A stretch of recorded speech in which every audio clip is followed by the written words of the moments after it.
A couple of weeks ago, did anyone know what happened? I'll give you a clue. See something on the news? Artemis 2. Well done, Emma. Yeah, something incredible happened, didn't it? So for the first time in kind of 50 years, human beings left technically low Earth orbit.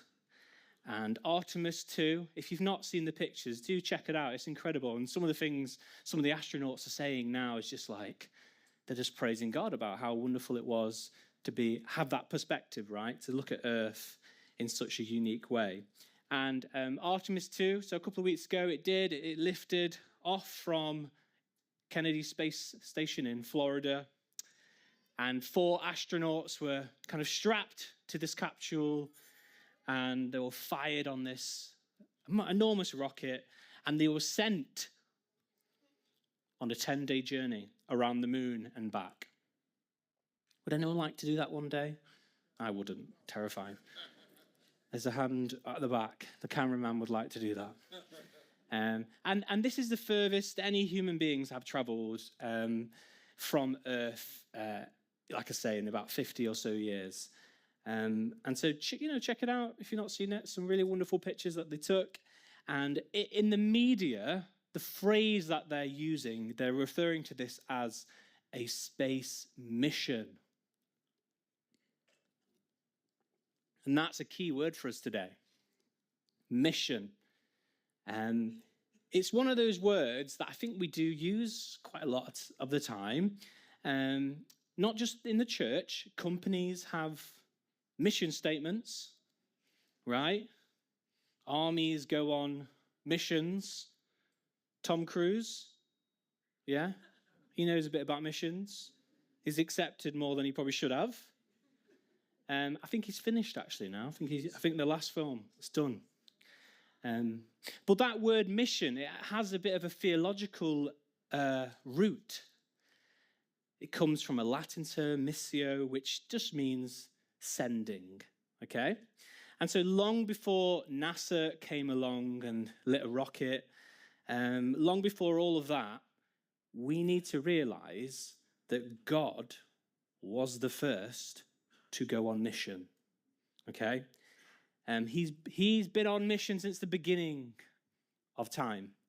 A little survey, Genesis, first chapter there. God could just be private, couldn't he? He didn't have to create us. He didn't have to create creation. He could have just been a recluse. But no, something about God as Trinity, right, just has to outwardly act and do things, right? He has to be missional. It's who he is in his very nature. He creates all things, and when he creates humanity, okay, the first thing he tells them to do is fill the earth, right? So the first thing God tells humanity to do, the first thing he does is he sends them with a purpose, right? Right from the beginning, before everything kind of went bad with the fall and all of that, we were commissioned and sent, okay? That's what we were meant to do. And God's been doing that throughout the Bible.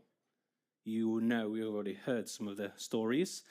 So Abraham, right? God sends Abraham and he says, through you, all the nations will be blessed. He sends Moses to lead his people out of slavery. He sent prophets and judges and kings and priests. And then we come to the sending of his son. Not from Florida, from heaven, right? On the greatest mission in history. Jesus, that's who he is. He's the sent one. And Jesus sends you and me. He sends us. The Father sends the Son sends the Spirit, and the Spirit sends the church. And that's the same pattern we get, particularly in John's Gospel. So when we talk about being sent, we're not talking about something reserved for those really special missionaries who get on planes, or the pastors with private jets. That's what Coffo wants me to have, a private jet. I don't want a private jet. I do not. I'm happy cycling or driving. It's not just that, is it? And it's not the loudest person in your connect. That's not the missionary, okay? All of us, every single one of us, are missionaries. Now, I do want to say there are some people who are just naturally gifted in that area, aren't there? And you could probably think of those people. You know, you leave them in a room with anyone, and then and with a non-Christian, and they'll come out a Christian probably, right? We can think of those people, can't we? But it's not an excuse. I think all of us are still called to be witnesses, aren't we? We're all called to give a reason for the hope we believe, as we read in 2 Peter, I think it is. Wherever you are, whatever you do, you are sent. That's who you are. So maybe say that to yourself. Now, you don't have to say it out loud. You can do. But just say, I am sent. Yeah, I am sent. That's who I am. When you woke up this morning, that's who you are. And so this morning is the first then of our focus. You will know that in recent months we've been looking at a bit of a theme, relational. And then this morning we're going to start by looking at a new theme in the next few months, missional. And so I'm kicking us off, and then we've got lots of wonderful topics to come your way. But this morning, I want us to begin by looking at a story in the Gospels.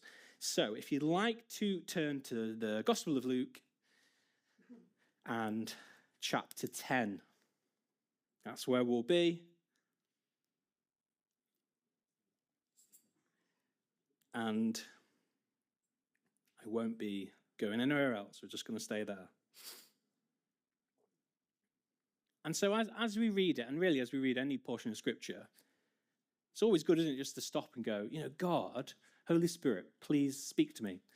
Maybe it's a word, a phrase, an image, something in this. Just please speak to me. Make it unique for me.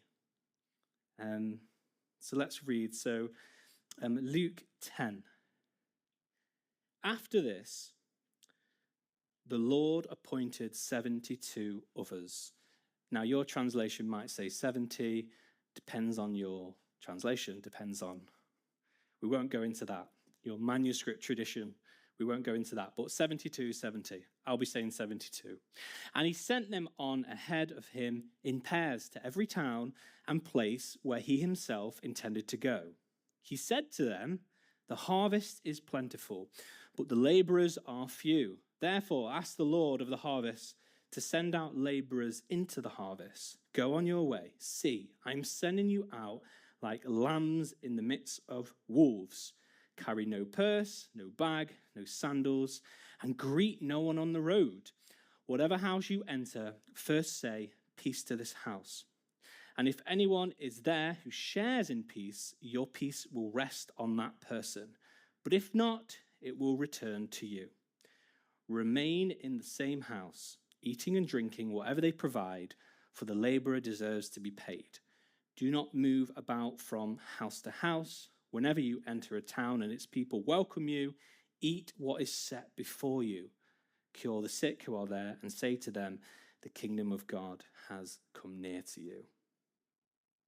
So there's lots going on here. And I want to draw out a couple of things. So first, notice who Jesus sends. We're aware he has 12 disciples. He also has lots of other disciples. And so he sends 72 here, right? Not the first 12, right? Not those special first 12. Not Peter, James, and John. But he sends people, we don't even know their names. Unnamed people. Ordinary followers of Jesus. The ones that don't get their own gospel or their own stories told about them. And that should encourage all of us. These are ordinary people like us, okay? Because Jesus doesn't reserve this sent commission just for special people, right? It's for all of us, okay? For every single one of us. He looks at 72 ordinary people and he says, go on, go. I am sending you out like lambs among wolves. I don't know about you, but I would need a bit more encouragement than that. Doesn't sound like a great recruitment pitch, does it? I'm sending you out like lambs among wolves. And don't take anything. No purse or bag or sandals. Nothing, not even shoes. okay? And no bag, because on your way, you might be tempted to fill it with souvenirs or nice little things that you picked up along the way. And so really, Jesus is sending them with less than the bare essentials here. And it's not exactly going to be all safe, this journey, is it? There might be a bit of danger along the way. In the previous chapter in Luke 9, Jesus talks about the cost of following him, okay, that we all must count the cost. And in this chapter, Jesus wants to show us it doesn't just cost to follow him, it costs to tell people about him too, right? It does cost to talk about Jesus. So please picture these 72 people, no shoes, no bag, no money, nothing. Actually, pretty embarrassing, isn't it, really, if you think about it? Imagine if these turned up at your door, okay, knocking from house to house, praying that they might find some food, somewhere to stay. Don't worry, Jesus' instructions here aren't for all time, okay? He's not saying that you need to go to work with no shoes on, no bag, nothing, yeah? There were actually movements at the time called the Cynics, and they didn't believe in possessions, right? They saw it as a burden. But Jesus isn't telling us to do that here, but I think he is teaching us something. He's teaching us that the message you bring is the most important thing that you're bringing, okay? Not to be flashy, not to be showy, but to be humble in the message that you're bringing. And maybe in that simpleness, people might actually see your message, your faith. And he sends them out as lambs among wolves, but they're not alone, are they? And Jesus sends them out, but he never departs from them. Jesus sends you out, but he never departs from you. Jesus tells them to take nothing with them so that they can rely solely on him. And to live in a way that says, in my life, on my mission, only God will sustain me, okay? He will give me enough. I don't need extra things. And so there's a principle for us here, isn't there? That when we're sent, even from this morning when you woke up, that is enough. That truth alone is enough. I think one of the barriers for us in, talking about our faith or sharing Jesus, talking about church, is fear, isn't it? It's fear about how we will come across or be perceived. We feel like we have to be prepared, have the perfect things to say, and we have to try our hardest to act normal, right? And I know that's harder for some of us than others, right? I'm not naming any names, especially the appearing normal bit, right? For me, that's a struggle, right? And I think we have to convince other people that to be a Christian is normal, yeah? So I tend to think, if they just get to know me first, to know that I'm a normal person who eats food, drinks, drinks tea, I'm not weird, then when I talk about my faith eventually, they might think, oh, okay, it's not strange after all. It's quite normal. Christians are normal people. And maybe like these 72, right, sent out in lambs among wolves, maybe we feel a bit vulnerable, maybe a bit self-conscious when it comes to these things, when it comes to conversations about our faith. But I want to encourage us today, you don't have to have it all planned out, right? You don't need to be showy or flashy. You don't even need to convince people, right? You just need to show up. You just need to trust that in that identity that you just said, I am sent, that is enough, okay?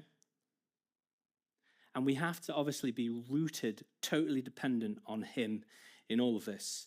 We don't have to have it planned, doesn't need to be flashy. Jesus says, take nothing with you. And that's the same approach. The message that you're bringing, that is enough. Don't overcomplicate it, right? Don't distract people, okay? Keep it simple. Now, the instructions Jesus gives are pretty fascinating because they tell us so much about the kind of mission he has in mind for them. He says, do not greet anyone on the road. Now, we're pretty good at this in the West, aren't we? Do it all the time. Walking down Oxford Road, don't greet anyone. I don't greet anyone. Where I'm from in the Peak District, if you go for a walk up a nice hill, it is actually very impolite to do that. You have to say, hi, good morning, how are you, you okay? Very different, only an hour down the road, but it's rude if you don't greet a fellow walker. So Jesus says, do not greet anyone on the road. Now, to do this in that time period, in an Eastern context like theirs, what's Jesus saying here? He's saying, don't greet someone because I know it will turn into a long, time-consuming conversation. You know, this is a culture of deep hospitality and honor. It wasn't just a wave or like, you're right. No, you would stop, you would talk, you would drink tea, you would take half your morning. So Jesus is saying, don't do this. There's an urgency to the message that I'm telling you to, I'm commissioning you with. The kingdom's here. Don't get distracted. Now, I don't think he's saying, don't say hi to people. He's just saying, you know, don't get into conversation. Get on with it, yeah. And then don't move from house to house. In other words, this is not a chance to network, right? And build a bit of a support base and get free meals along the way. There's something here. Focus, okay? Be present. Take your time. Don't go from house to house because this isn't something we're rushing, Jesus is saying here. Mission's not something we always have to be in a hurry to do, a rush. He's saying actually you have to focus and you have to invest. And I picture these disciples 2 by 2 going into homes, sitting down to eat, chatting and praying in the same house well into the night. And they're not there to close a deal, okay? They're there to serve. Jesus says, heal, proclaim the kingdom. That's all. Now, I'm sure some of them wash the dishes as well. I'm sure there's more going on there. But it's simple. I think all of us in the room today, we have someone, and online, we have someone, or more than one person potentially, that we've prayed for or thought about endlessly, that we would love for them to know Jesus. Yeah? Is that fair? All of us in the room, yeah? And we hope that just one day, wouldn't it be amazing if they knew Jesus? And there are stories, I know plenty. You know, I think of an older couple I know in their 90s. They lived next door to the same man for decades. They shared Jesus with him 30 years ago, no interest. They tried again a couple of years later, no interest. Kept trying, nothing. Took 30 years for that person to receive Jesus, right?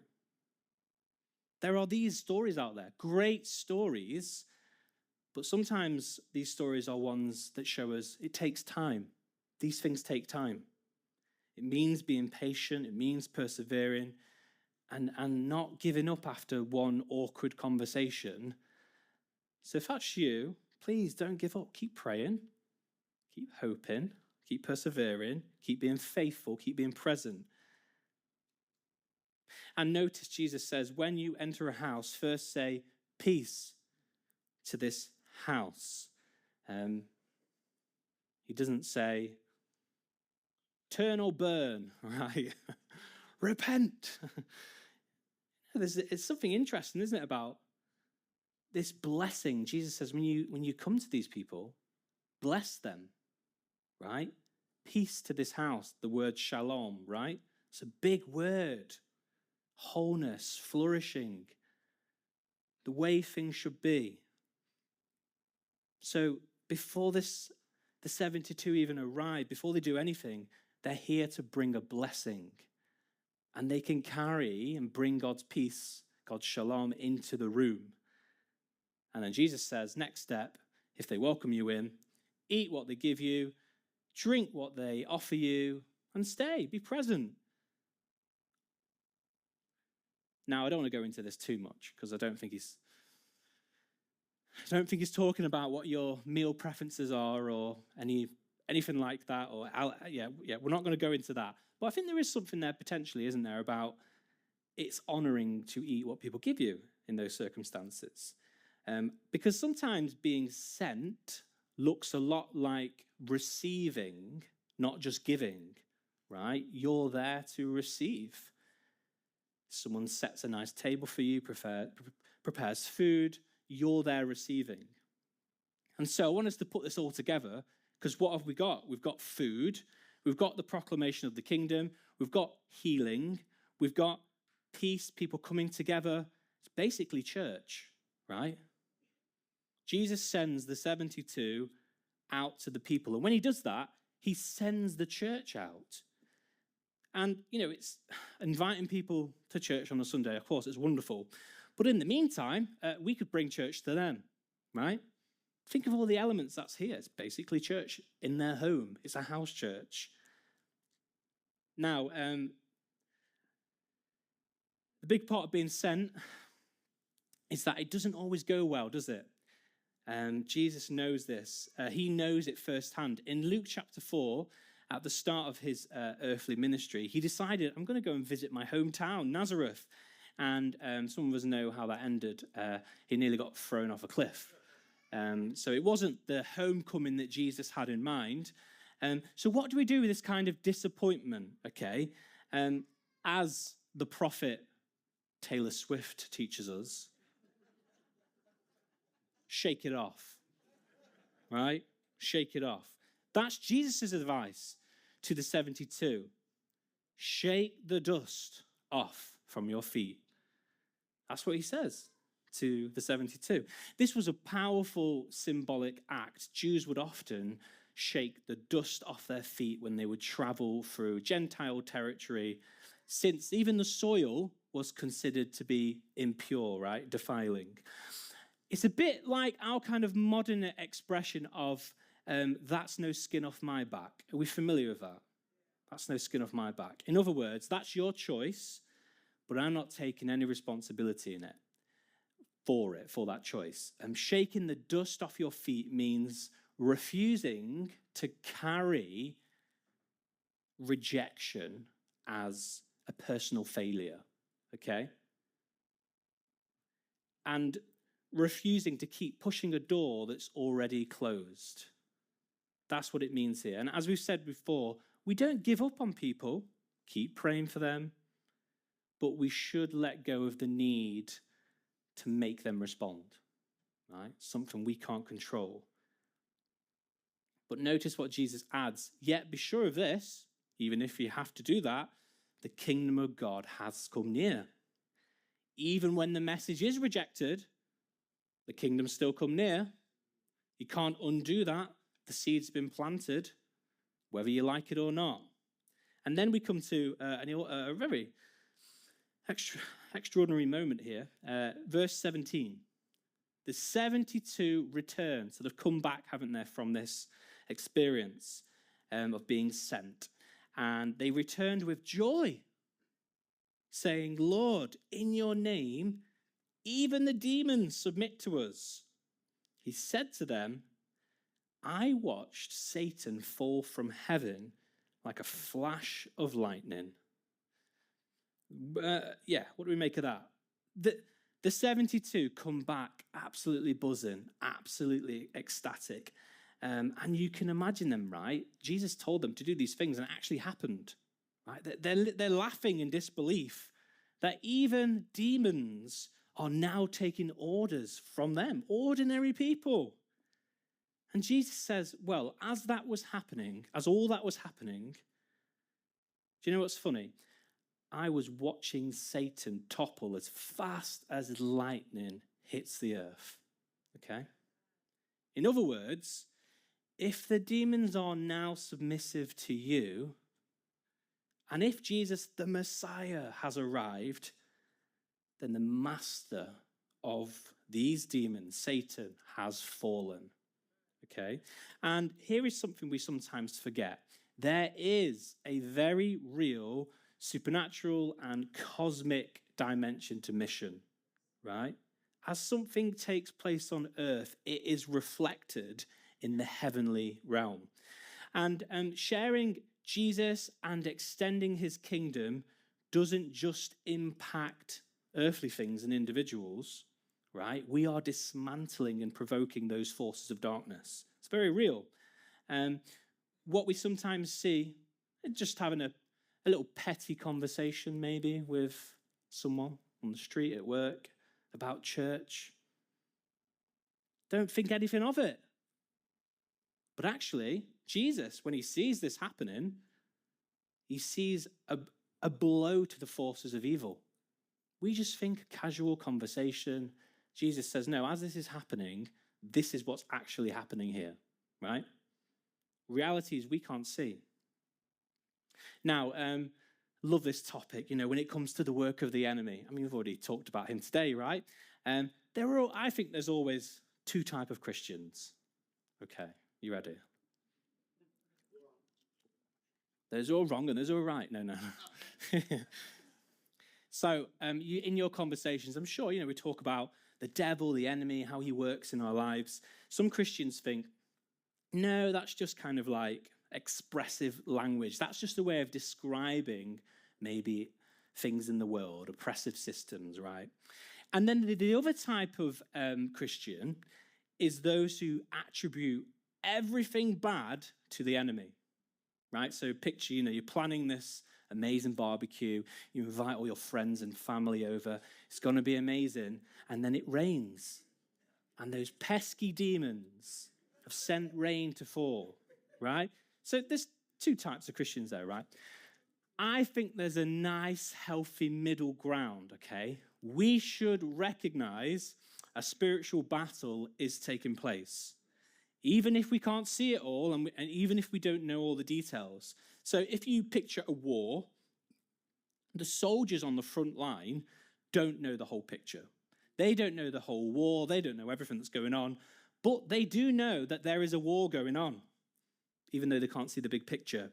And they can do, and all we can do is to know there is a war. There is a fight going on, and we must be ready for battle. We don't know all the ins and outs and how it's all working. We just need to be aware there's something happening. And then Jesus brings the euphoria down a notch, doesn't he? Do not rejoice that the spirits submit to you, but rejoice that your names are written in heaven. In other words, the greatest thing about being sent is not what you've achieved. It's not the results. It's not the impact measures, okay? The greatest thing is that you belong to God, right? That your name, your own name is written in heaven, that you are known and loved by the God who sends you. And so let that joy be the motivation of your sending. That's what moves us. Not that the demons submit to us, which is wonderful, isn't it? But that you are loved and you belong to God. That's what will sustain you. And so we are commissioned to represent Jesus. And we read this right at the beginning of the passage. Jesus sends and commissions the 72. And he says, whoever listens to you listens to me. Whoever rejects you rejects me. But whoever rejects me rejects him who sent me. It seems that whoever Jesus sends, this person is supposed to represent Jesus. In other words, if you listen to the disciples, if you listen to us, you're listening to Jesus. You're receiving him. If you reject his disciples, if you reject us, you're rejecting Jesus. Even more than that, the one who sent him. And there is this unbreakable connection between, that takes place between Jesus and his messengers, right? The one who sends never actually departs from them. Jesus cannot be separated from his people and the message that they carry. And so really, disciples of Jesus, we have lots of authority, but we also have lots of responsibility. And it's not just for the 12 all the 72, is for each and every single one of us here and the global church, right? For all of Jesus' disciples, all of us are commissioned and sent every single day to represent and witness to Jesus. Now, some of us might take the gospel to other countries, and that's needed, but you don't have to cross the ocean to reach the world, okay? John Wesley, founder of Methodism, one of the founders, famously said, "The whole world is my parish," right? Which at the time is a very controversial thing to say. But I want to expand that and say, actually, the whole world is in your parish. So Greater Manchester today is a really eclectic mishmash of people, isn't it? From all over the world. I loved it when Coffo spoke a few months ago, and he got us to do the Slido thing, which he loves, and ask people where they're from. And did you see all of the nations in this room? I don't know if anyone counted. How many do you think there were, Coffo? Lots, right? 20, 30 plus, right? At the end of Mark and Matthew's gospel, Jesus commissions the disciples to go into all the world and proclaim the gospel to all the nations. But if we look around, all the nations are in Greater Manchester. Yeah? So that means you don't need to go that far. Just go to Piccadilly Gardens, right? All the nations are there. And so Jesus commands the 72 to do two things: heal and proclaim the kingdom has come near. He says nothing about method or style, because it's that simple. Heal and proclaim the kingdom has come near. Meet people's needs. Serve them. Have those wonderful conversations, those deep soul conversations. Offer to pray with them. So much that we can do together. Luke 10 is a wonderful passage, and it is meant to encourage us, excite us, and comfort us, and to teach us all this morning that we are sent. That is who we are. That in our conversations and in the good deeds we do, we depend on God. And we don't need to rush. We're not in a rush here. We can focus and we can invest in quality conversations so that we can be present among people. So what I'd love us to do, I'm going to give us 1 minute, okay? Maybe 2.